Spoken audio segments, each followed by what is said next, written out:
What's up, Nubians? Welcome to techn00bians, part of the Geekest Network. This is your weekly deep dive into video games steeped in the blackest of blacks. For those of you who don't know, techn00bians is a live stream and podcast hosted by Black technology professionals, where we discuss the what, where, and how you can get into this world of technology, specifically video games. I'm your host, Cherie. With me today, I've got our producer, Sleuther, and deducer, Shanae. Hey, folks. And I've got Travis. He was just, he was hanging out in the green room. One of these days, I'm going to be first. Not as long as my twin sister is running the show. You at least got to go after me, Travis. Maybe not first. Why don't you cash the check, Sherry? Cash the check. All right. So y'all know why we're here. We're here every week to sustain, inspire, and nurture successful creative technologists in the pursuit of Black excellence and content development. Y'all, this week, for our long topic, we're going to be talking about direct-to-streaming, game to TV adaptations, right? There's been quite a few. And I know there was a really big one that released earlier this week, and I know we want to talk about that. So, we're going to do this, how we do this, though. We just kick things off with the news, and then we do our long topic.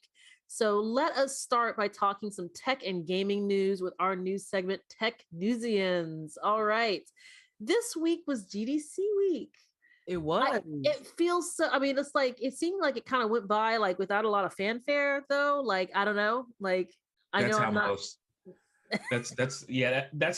most conventions now seem for the past couple of years have kind of come and went with little fanfare, Yeah. It used to be you couldn't miss GDC. This time I was just like, wait, GDC is next week?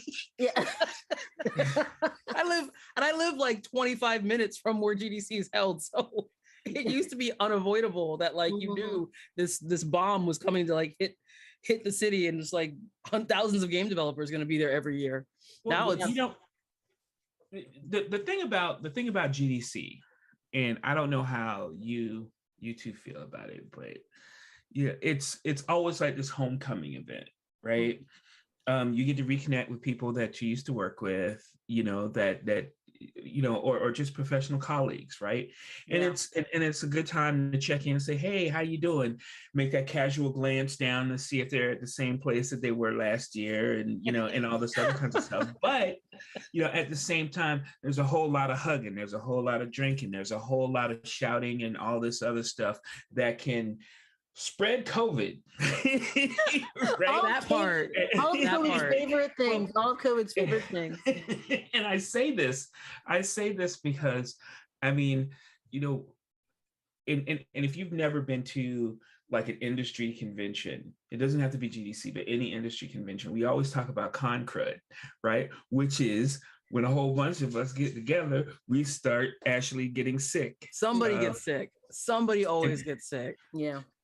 So why should this year be any different? Now you've got the mother of con cruds floating around. Yeah. You got COVID con crud. You got the 3 C's. Con crud. No, thank you. The 3 C's. Yeah. No, GDC was really. I actually did drive up for the show because, like I said, I live nearby, and I had folks who were like, "I'm on a plane for 12 hours. Can you drive 30 minutes?" And I didn't have a good excuse for that. I wore all of the mask, probably comically so. How was that though? Wearing a mask all day? No, what I mean is obviously it's people that you want to chill with, it's people that you want to be friendly with and all that, but you're like, hey, you. So I felt like there were two different I felt like I was living in two different worlds, right? Because there was a group of folks like me who were double masked up, who were I got both vaccinations and the booster, and you can put another one on my arm right now on the show floor if you want to, kind of thing, who were sort of keeping distance. And so just recognizing that this is unusual events. And then you had folks who were just like, whatevs, it's GDC. Let's pack this, let's close out this bar. Let's pack it to the limit. Let's get a fire marshal in here being upset. And I'm just like, okay, I guess that's a way to do it. I was actually surprised there were a lot fewer people wearing masks than I thought outside of the show, because like you said, there's always sort of two shows that take place at GDC. There's the show that you have to get a badge for and pay thousands of dollars for. And then there's the sort of show outside of the show, which is you don't have to have a badge. You're just in San Francisco, in the area, meeting up with friends, having business meetings, just sort of taking in the GDC-ishness of it all. And if you were outside of the show, obviously you're just in San Francisco. There's no you don't have to wear a mask while you're walking around on the street.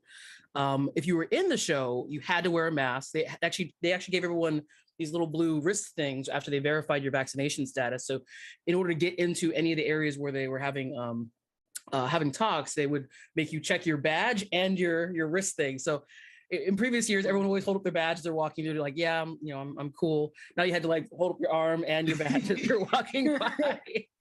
Yeah, it was. You like the Black Panther? Like, can you do that as you go back? I don't think this GDC was black enough to validate that in particular, it's but a long time before that happens. Yeah. It was.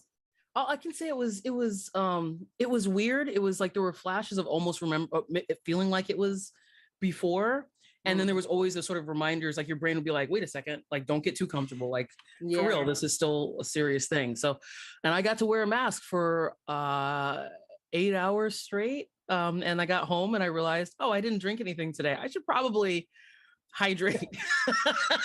Good idea. That's good. That is a good idea. Yeah. Well, I heard there was about like GDC at its max right before the pandemic, like 2019 was, I think, hit 40,000 people. There were definitely not 40,000 people there. I don't know what the count is, but it wasn't just a mass of people. No, our unofficial tallies were how easy is it to get food at the Metreon, which is the food court that's like right near Moscone. And in previous years, pre-pandemic, it was just a mess. There were people everywhere. There's no tables free. You're standing in line to get like some not very good mall level Chinese food for like 45 minutes. And then you got to like stand to eat. Like it was misery. This year it's like, oh, I could get food if I wanted to. Like, and I could take this entire table over if I wanted to. Wow. So that's the unofficial. There were definitely fewer people here than COVID's just waiting. COVID's just waiting for you to take your mask. COVID's just hanging out, just like, what's up? You think that table's free, but COVID's also sitting at that table. What I also did not do, one of the other things, we've talked about GDC a lot, but one of the other places that people tend to congregate around GDC is at the local hotel bars, like what is like the W and like I can't remember what the other one is. I didn't check those out at all. I have no idea what those looked like. I kept strict distance from any of that situation. So I can't imagine the W lobby during COVID, because the W lobby in San Francisco is usually jam-packed with nerds and geeks during that time period. Oh my God, it would be like Sonic Death. I'd be like, oh no. you know that meme where the baby comes into the room and goes, oh, and then runs out? Yeah. That would be it. Yeah, or the equivalent, there's like the Simpsons meme, he walks in, he takes the hat off, he grabs the hat, puts it back on, and walks right back out the door. That was me at more than one venue.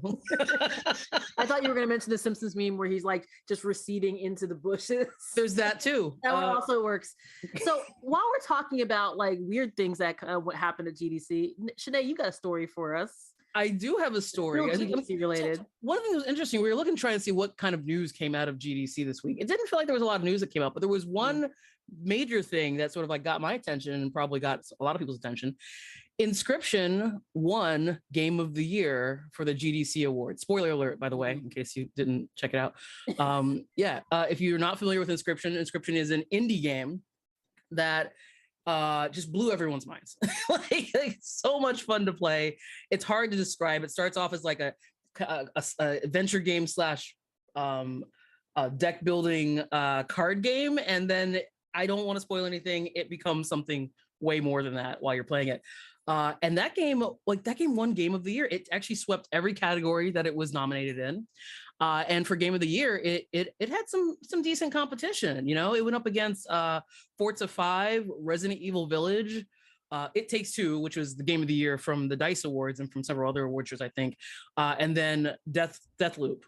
So I think that's kind of huge for this much smaller game to sweep the awards and take the top honors at GDC Awards, which is awards given to you by game developers.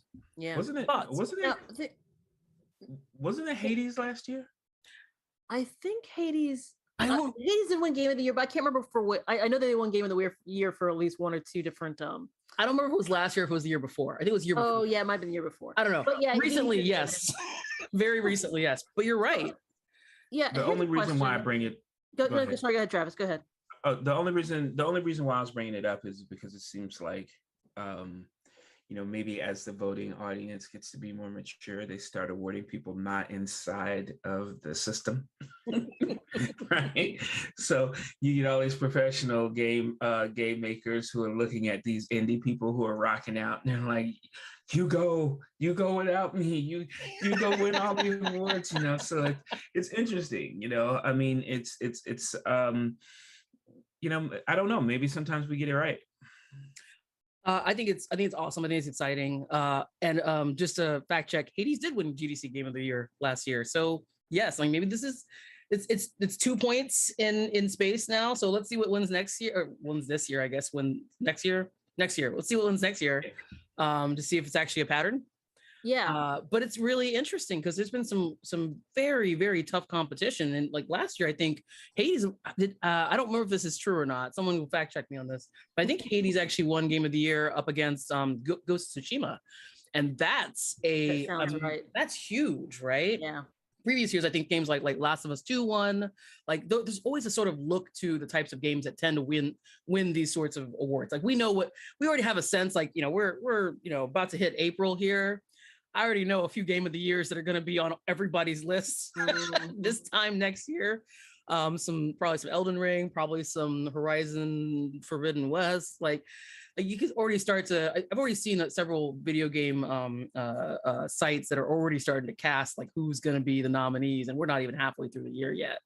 But I think it's interesting because, hey, there might be some sleeper hits out there. It's not necessarily going to be just all the AAA quad A games. Mm-hmm. So I don't know, like keep your eye on the indie space. So I have a question for you, and y'all can correct me if I'm wrong on this. So we say that like Inscription won the Game Developer Choice Awards, right? Didn't it also win at the Independent Game Fest as well? It did. It won the Seamus McNally like grand prize for the IGF.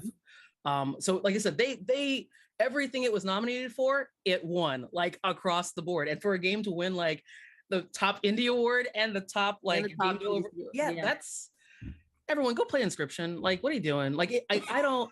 It's not on console. I don't even play non-console games for the most part. But it made me boot up like my freaking Steam thing that like I don't know when I don't remember the last time I played a game on Steam, but I played Inscription on Steam on my MacBook.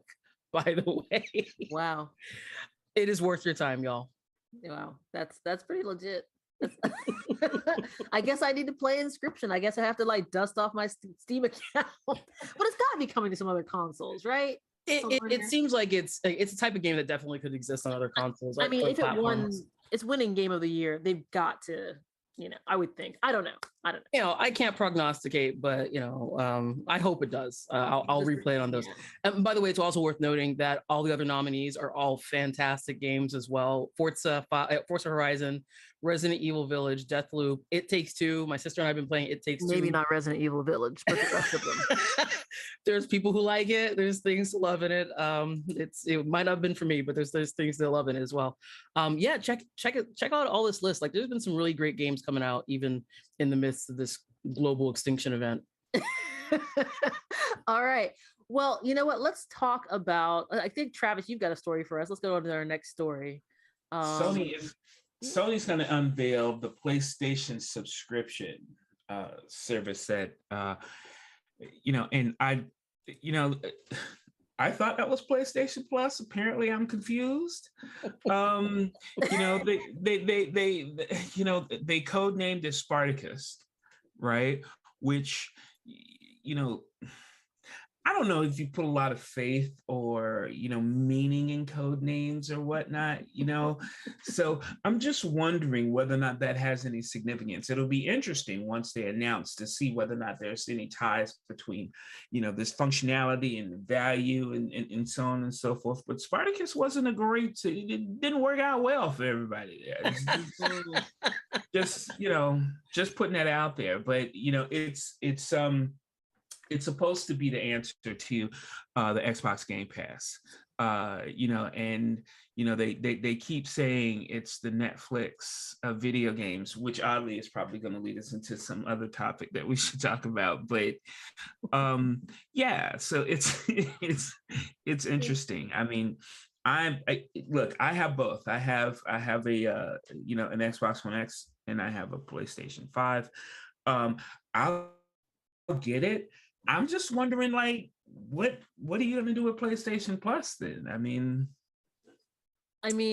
here's the thing that I'm sure many people have on their minds, because one of the biggest benefits, I'll say, for Game Pass is that you have day one releases, like, big releases. They come out day one. You can buy them separately or they're on Game Pass. And I'm hearing that God of War Ragnarok is not going to be on whatever Sony's offering is. Hell no, it's not. That seems like such a big it's a huge distinction between Game Pass, what people have come to expect from Game Pass, and what Sony's upcoming system is going to be, right? Because the Game Pass, like some of the value in Game Pass is day and date, big releases, not just games that came out 10 years ago, but like the new stuff, Halo. I can't. Forza, I can't see it. I can't see it. Sony be like, boy, you better run me my money for this God of War.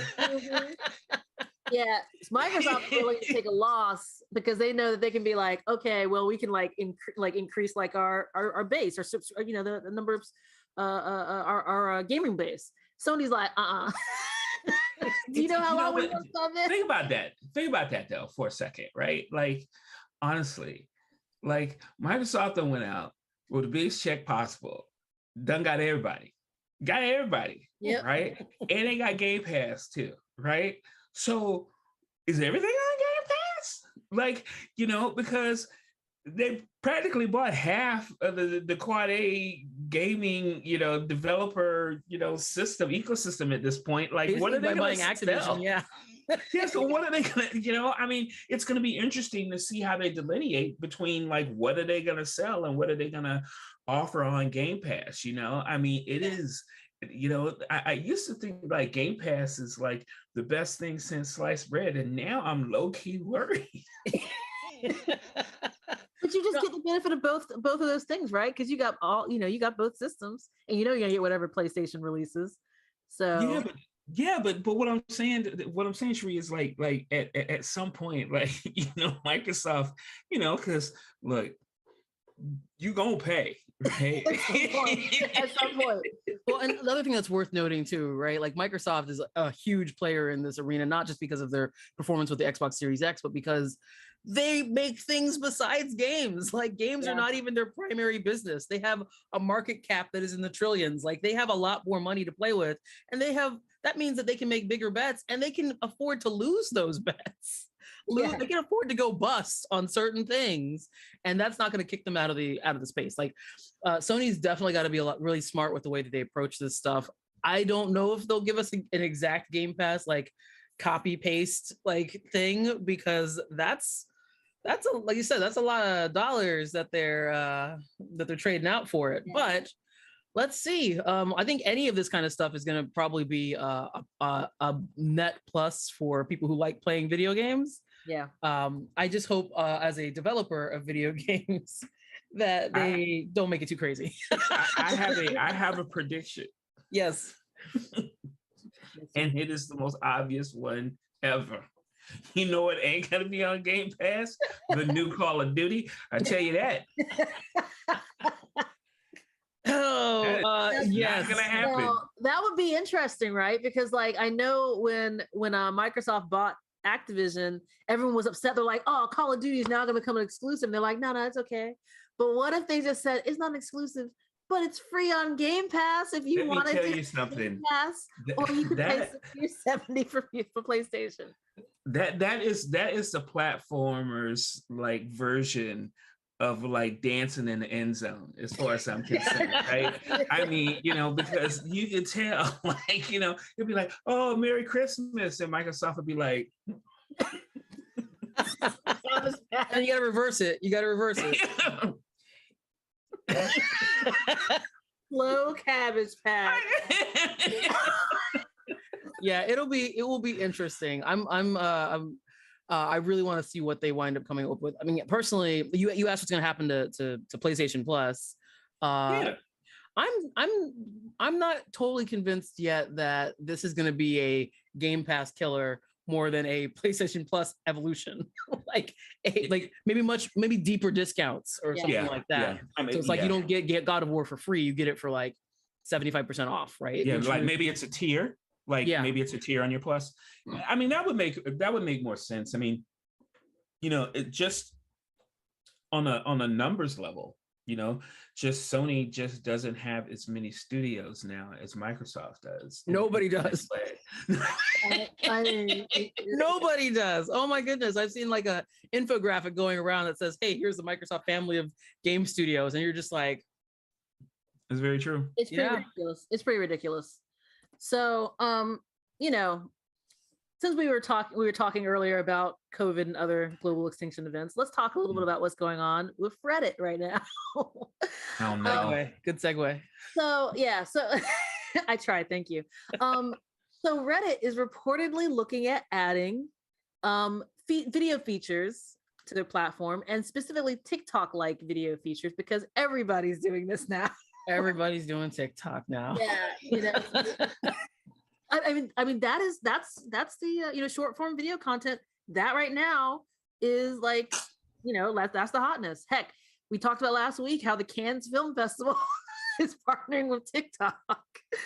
So why shouldn't, I guess, Reddit go and also investigate adding like TikTok like videos? We've seen YouTube has their platform. Twitter, I think, has something, doesn't it? Or they did. I think they retired. It was Fleets, I think those are gone now. Yeah, that's right. But everyone's trying to do stuff like this, right? I think that. Oh, sorry. Go ahead. I was just gonna mention, like, so what they're considering adding is like the duet feature and the stitch features that you have on TikTok.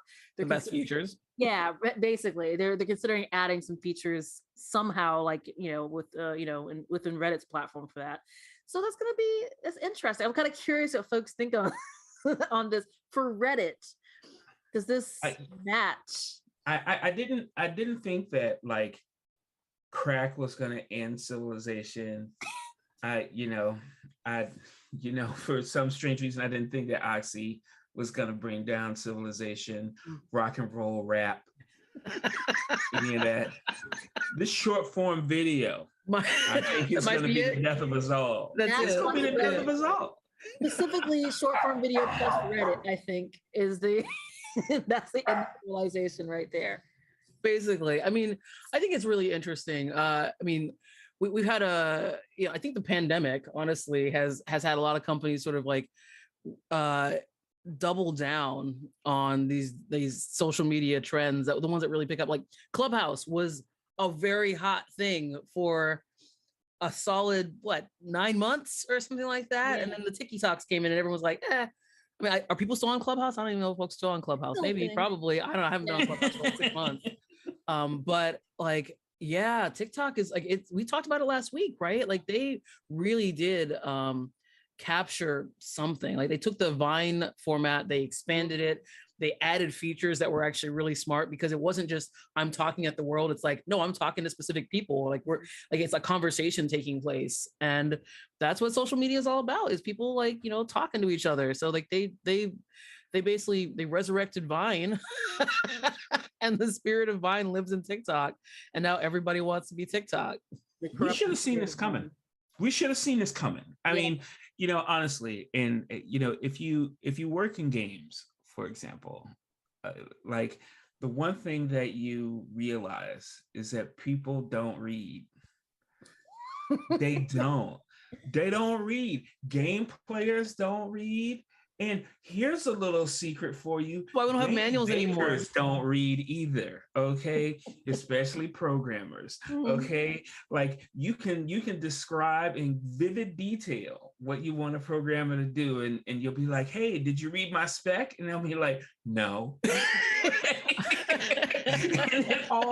and you end up going, all this advanced knowledge I have, and I'm reduced to cave drawings, and it's usually that, you say, hey, programmer, I want to make this thing go in a hole and explosions happen. So I drew these pictures, right? And it's the exact same thing that's happening in social media. Like no one wants to read. They just, they just want to zone out and see something for 30 seconds. I mean, it's totally true. Like picture's worth 1,000 words, right? A video's got to be worth, I don't know, 1,000 pictures or something. I mean, it's funny because we're saying this while we're on a video podcast. I know, we right? can sit down and blog this stuff if we wanted to, but people aren't going to read it, right? So, right, like we're doing some kind of the same thing. Like it's like I can't disagree with anything that you said. The only counterpoint that I mentioned in there was I think I just dropped in the chat was like, unless you're playing a Paper Mario game in which you're doing nothing but reading, or a Metroid game, also nothing but reading. At least for Paper Mario, you're like, it's like, an RPG. Metroid, I'm like, I want to shoot stuff, but no. Which Metroid were you thinking? Oh, the Metroid Prime games. Oh, yeah. That's because you can scan everything in the world. That's all the so much action copy adventure games. Those games, so much copy. That's how you fit lore into your product now. Like, I don't have time. Like VO is like writing VOs is like actual and cinematic. Cinematics are expensive. Like fitting stuff into like a main story quest is expensive. Just little drops that we put around here, like just pickups. Like, oh, you picked up a text file. Oh, you picked up an audio file. That mess is cheap.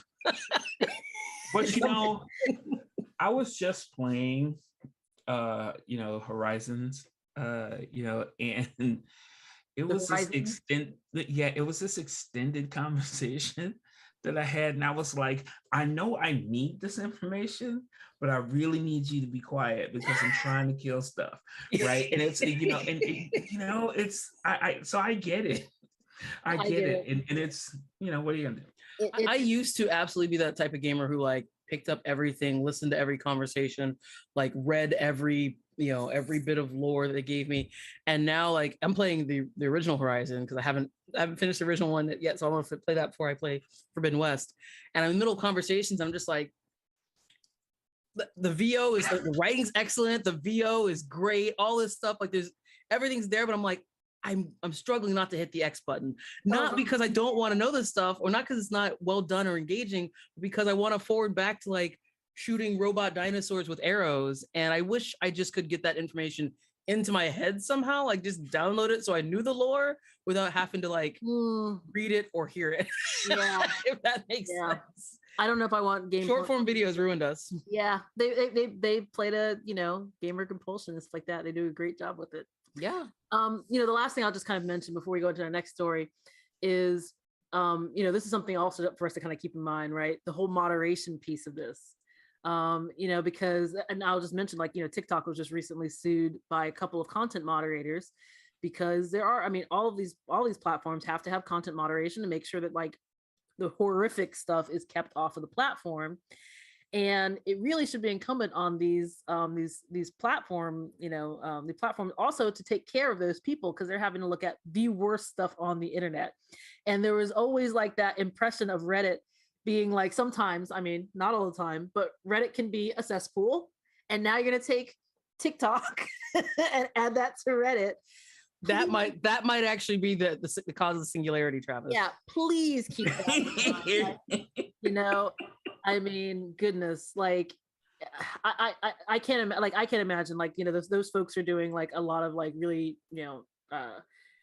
really tremendous work, but it also takes such a toll. Cause I remember there's folks who talk about having PTSD and stuff like that with it because you're looking at the most horrible stuff. So yeah, hopefully that'll be something else to keep in mind if Reddit does decide to pursue the short form video. It's necessary work, but like moderation in general across like not only the game industry, but across like all internet applications and forums that allow you to speak to another human. Moderation is like the big, big hairy problem. I don't want to say it's an unsolved problem. It is. it has not been there's no ubiquitous solution for it, right? It's a thing that keeps coming back, and it's what ruins a lot of online communities and stuff as well. I personally know I've told folks before that I rarely play games online. I play them more online now than I did like say 5 years ago, but I largely stopped playing online about 15 years ago because the experience was so terrible, because you were just being, just getting horrible messages sent to you and people just being awful and terrible, and moderation tools weren't at that time, they weren't what they are now. They're still not great, but they definitely were basically non-existent back then. Yeah. And that trained me to like either participate in certain ways in online spaces or not participate at all. So I do hope that they, for everyone who's looking to get into the short form video category, think about moderation up front before you like click the publish button. Yeah. Because you're going to have to think about it somewhere in there. Trust, you can't ignore this problem away. Yeah. And you want to have thought about it before you get the lawsuits. Yeah. For real. So we've got one last story for folks today. Travis, I think you've got this story for us. My goodness. So listen, apparently, and this is, we don't know how true this is, but, Apple is considering having a subscription service for your hardware.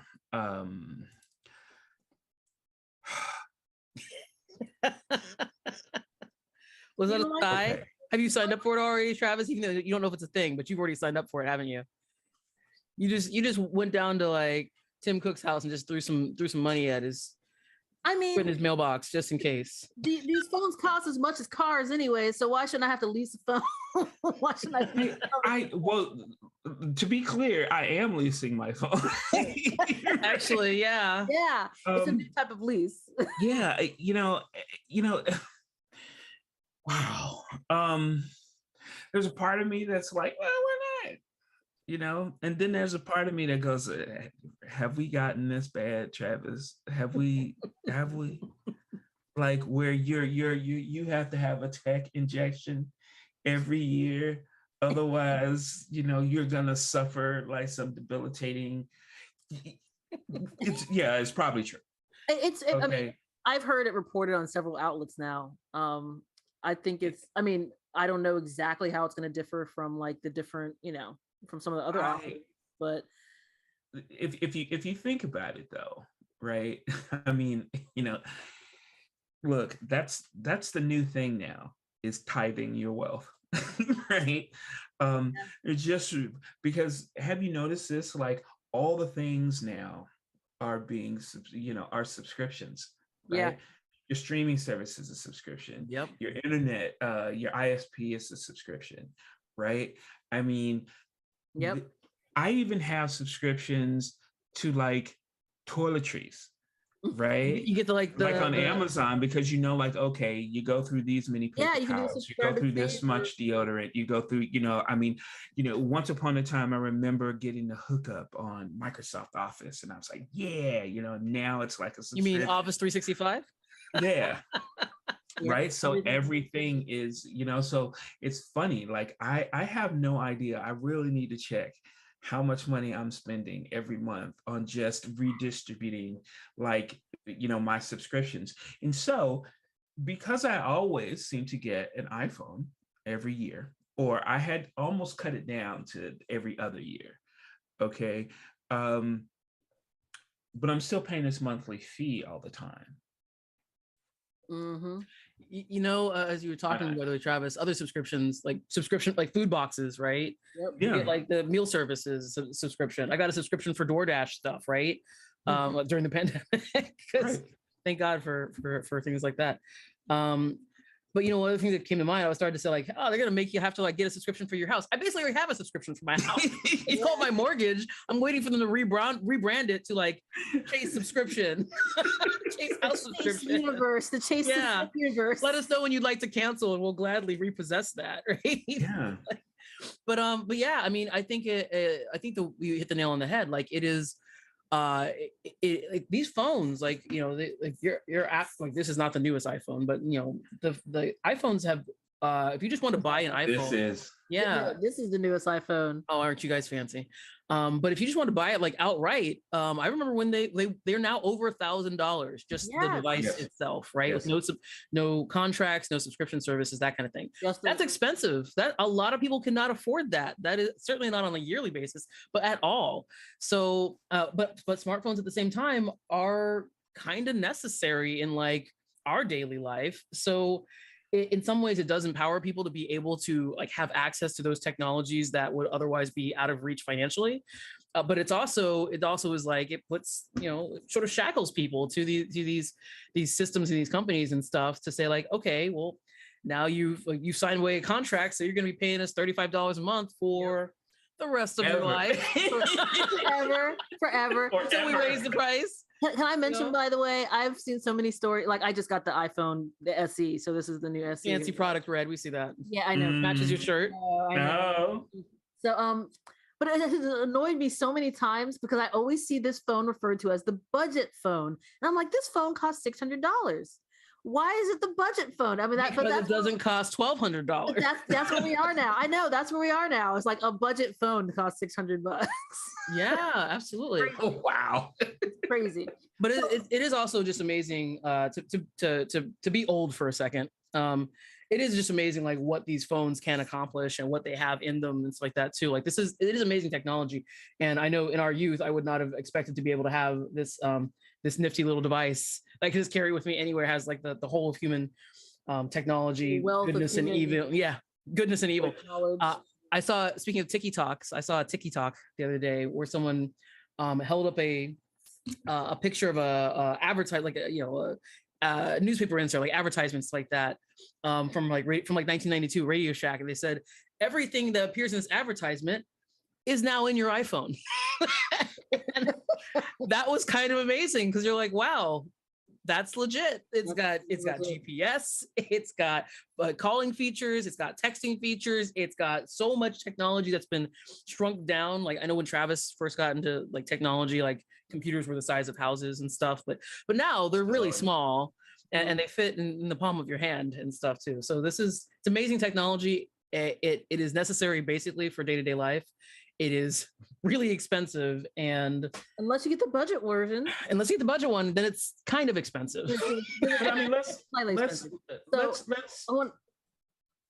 all I wanted to say was that I think that because of subscriptions, okay, I think that it allows more of us to participate, I think, at a higher level, because of those things. And I think that we can look at subscriptions as a way for these companies to just kind of own us or in a way, but we also can look at it as it's now a way that we can get more technology into more people's hands on a more constant basis, because these companies now can plan releases and subscriptions and new content whenever they want. And on the company side, that's absolutely true, right? If you know that you've got a certain number of subscribers, that helps you be able to plan like what your annual budgets look like and what you can invest in new technologies and new hardware releases as well. So like everything, it is a double-edged sword. It is a two-sided coin. It is I don't know, I don't have a third analogy there. So speaking of double-edged sword, let us go on to our long topic here. Because we want to talk about like direct to streaming, game to TV adaptations. As folks I'm sure are aware, Halo came out this week, and we've heard a rash of a lot of other like new projects that have been announced for TV adaptations. We've like there's been lots of like video game movies and stuff like that. And I think we actually talked about this probably back during season 1, like different video game movies. But we're seeing a lot more like video game TV. And I just want to talk about this for a little bit. So first of all, did everyone check out Halo, the first episode of Halo? Like what were folks' thoughts? I did. Yeah. What do you think? I have to admit, I am not I don't play the Halo video games. I haven't played it since like the very first Xbox, original Xbox version. So it's been like, I'm not necessarily the core demographic for Halo, but I'm kind of curious. What were your thoughts? Well, so I'm sort of like sort of the core demographic, but not really the core demographic. And what I mean by that is obviously, I play games. I like first person shooters, but I'm not particularly into Halo. Yeah. And the new one, Infinite, is the first Halo I played more than 10 minutes. There were some things that, about Halo. I mean, it's funny when I compare Halo to everything else. I mean, and it's funny because I heard some people at Bungie compare themselves to this. They said, we know we're a cheeseburger, right? We know. But it's a finely crafted cheeseburger. And I'll give you that. A cheeseburger. I'll give you that. Right. And I just feel like when a cheeseburger costs the same as a tomahawk steak, as far as gaming is concerned, I'll go have the tomahawk steak and you can have your cheeseburger. That being said, I thought that Halo, this Halo was sort of, it wasn't the best TV sci-fi that I've seen, but it was enough. And I hate that.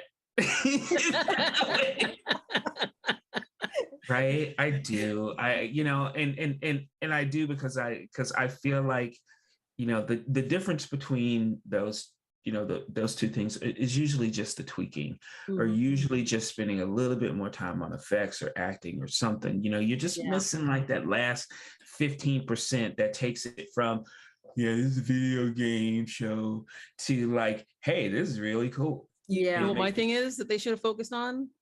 Costume design, because everyone moving in those very big, like very big Spartan suits that look fine when you're in a video game, it looked like you were wearing something that was it didn't look real. It looked like cosplay. Because it's like heavy. It looks like it should be heavy, and they're not moving like it's heavy. Exactly. Yeah. Like, and there was like a slight disconnect there. Like, that's one thing, just to draw a comparison to like Marvel movies like that. That's one thing that they do really well in the Marvel movies, is translating costume design from the comic book page onto the big screen for what it looks like, to make it look good when a human is wearing it, when an actual living, breathing human's wearing it. That's the thing that was always like a little bit, whenever I'd see Master Chief on the screen, I'm like, I wish his outfit had more mechanical design to it, like actual real world mechanical design, not just something that someone fabricated and put in like a 3D printer. No, I think that what you mentioned is absolutely true. And I think the first episode of Halo, I think it was totally fine. I'm also not huge into Halo. I did play Infinite. I put a number of hours into Infinite. It's like that. Not a huge Halo fan or anything. I think there's a lot to like there. I think a lot of really big Halo fans will probably absolutely adore it. But when I watched it, I sort of like, I always have this thing when I always talk about whenever for the games that I work on, right? Like working in any creative industry. My favorite part of the project is when we get to put our creative thing that we've been keeping under wraps for however many years, we get to finally release something. We get to finally put it out in the public. And my favorite thing is like, I just want to see a reaction from someone. Yeah. I want you to, hopefully you'll love it, but even if you hate it, like I want a reaction, like just some strong sort of reaction. Yeah. The worst thing to me is if there's like this sort of like middle, sort of like, that was fine. That happened. Yeah. And I was kind of teetering on the, that was fine. Yeah. No, I kind of agree with that. Like, it was, I mean, I'm be honest, I did not have super high expectations because, like I said, I'm just not a big, Halo fan. It was better than I thought it was going to be. Yes, was it great? Very true. It was fine. Also worth noting, incredibly violent, like surprisingly violent. Like I know, like yes, Halo is rated M. The violence in the show came out of nowhere. Totally caught me off guard. I'm like, we vaporizing people. Oh, we vaporizing just legs and then whole people. Okay, all right, got it. Now I know what show I'm watching. But it came out so out of left field. So if you're, just that was a little bit of a left turn for me in the narrative and the design, the choices. Yeah, I hope, honestly, that it does well, so that they can amp this up for the next season. Speaking as someone who used to work at Lightstorm, you would not believe the amount of tooling that is done on a James Cameron production to get it right. So those things, Sinead, that you were talking about, like, oh, like this isn't realistic or whatever, like working with people who are Academy Award-winning costume designers, okay, they don't play, right? Like it is, yeah, it's exactly that, right? It's exactly that. And yeah, you do see the difference. And it's unfortunate. And I think that might be a cost thing, but sometimes it's not really a cost thing. It's just an attention to detail. It's like, like at where do you spend your time in actually doing those things, and the more fantastical a video game property is, the more nervous I get when, they say, oh, we got a TV show. You're like, oh no. Yeah, and well, here's the thing I'll say, right? Like I said, because I mentioned, we've seen like lots of video game movies, right? And they haven't always been great.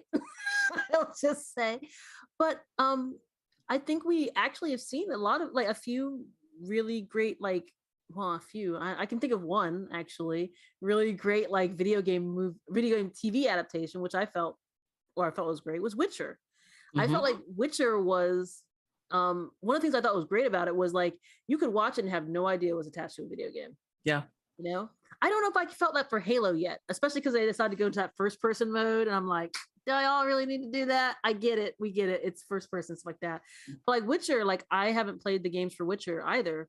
Witcher was a novel first. Well, yeah, it was a novel first. But and that might be the reason.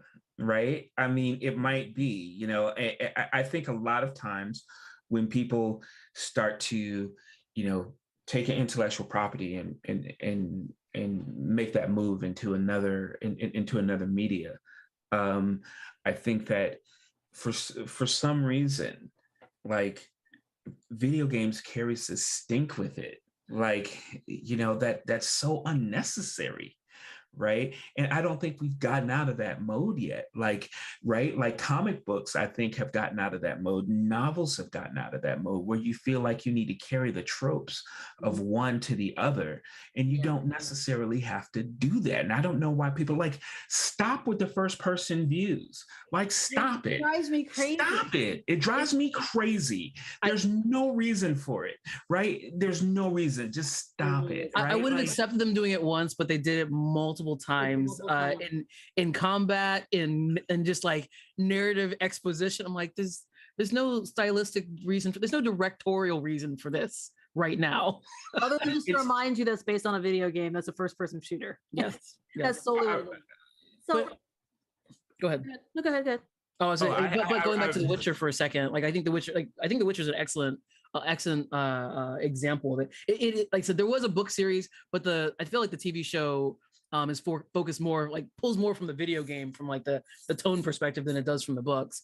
But I think that's actually something that works really well for it, because one of the things for where I think a lot of video game properties sort of get in trouble as they get transitioned into into film or TV is in, like, the sort of world building and the expansiveness of this. And there's, like, in video games, like we've said this before, writing for video games is very different than writing for TV and writing for movies and stuff. And you do have to fill in those gaps and know where those gaps are and what is really important to be able to tell the audience, so that you can divorce your video game or your video game property from the video game enough so that people who haven't played The Witcher can still enjoy the Witcher TV show. Yeah. And I think that right now, like, I know we're one episode into Halo, right? So it's hard to completely indict it, but it felt like it started off making a lot of the same mistakes that we see when video game properties are adapted to the big screen or the small screen. Now, there's going to be a lot more games that are coming to TV. We know The Last of Us. Like, I think, I want to say HBO is doing that. That is HBO. That's HBO, yeah. Yeah. So Resident Evil, like, Netflix just released some posters for the Resident Evil. Yes. Coming out in, like, July, I want to say, something like that. At Wesker. Stop. Which, we're also going to have Twisted Metal is going to be a TV. Yeah, that's on Peacock. That surprises me. Yeah. That one's such Assassin's with Creed. Anthony Mackie, I think, if I recall Netflix. correctly. Yes, with Anthony Mackie. Cut the check. Yeah, there's also rumors of a Knuckles TV show based off of like the Sonic the Hedgehog properties like that, which we all know Knuckles is voiced by Idris Elba in the movie, in the upcoming movie. So I was gonna say, is Idris Elba gonna be voicing him? Because like that does make a difference as to whether I will watch an episode or not. Yeah. But one of the other things I want to also kind of talk a little bit about is like, because we've seen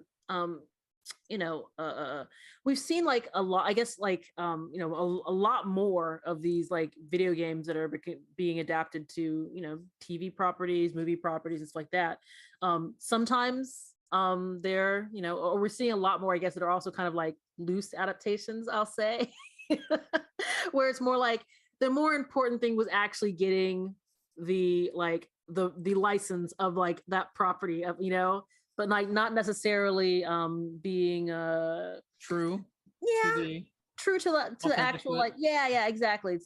I was just kind of curious what folks think about this, because we're seeing like Uncharted, I know just released. I haven't seen the movie yet, but I know that from the commercials and stuff like that, it didn't really kind of strike me very much as Uncharted. It struck me generic action film. Yeah, an action, maybe like a fanfic that was a fan movie.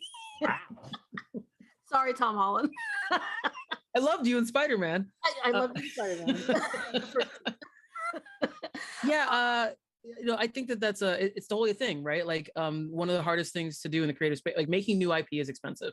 Mm-hmm. It absolutely is. So if you've got an IP that is that has shown some success, that's shown some success, and that has built up like an audience, it has fans. A great thing to be able to do is to get it, like they call it, what is like transmedia IP and stuff like that, be able to like move it from one pillar that it exists in into another creative pillar it exists in. So that's why you see like, let's make a movie out of that video. Resident Evil is really good at this. Let's make a movie out of that video game. Let's make a TV show out of that video game. Let's make a game based on the movie that we just made. Like, let's have lots of toys and all kinds of stuff, because that's like capitalizing on your IP is a better way to make money than making a new IP is really expensive. Making a new IP because there's so much risk associated with it. So that's what everyone wants to be able to do. And sometimes that winds up with a situation where you purchase the rights to an IP and you hope that you're going to get by on name recognition alone.